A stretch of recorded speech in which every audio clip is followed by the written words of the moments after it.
بسم اللہ الرحمن الرحیم۔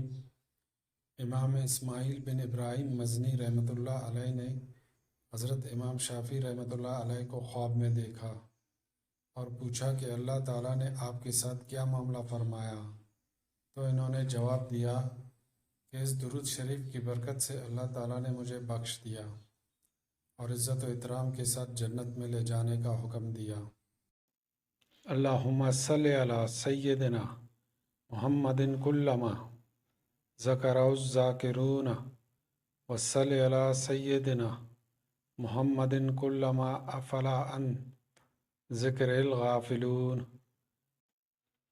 اے اللہ، سیدنا محمد صلی اللہ علیہ وآلہ وسلم پر رحمت نازل فرما، جب کبھی ذکر کرنے والے ان کا ذکر کریں، اور سیدنا محمد صلی اللہ علیہ وآلہ وسلم پر رحمت نازل فرما جب کبھی ان کی یاد سے غفلت والے ان کی یاد سے غافل ہوں۔ اللہ پاک ہم سب کو عمل کرنے کی توفیق عطا فرمائے، آمین۔ السلام علیکم ورحمۃ اللہ وبرکاتہ۔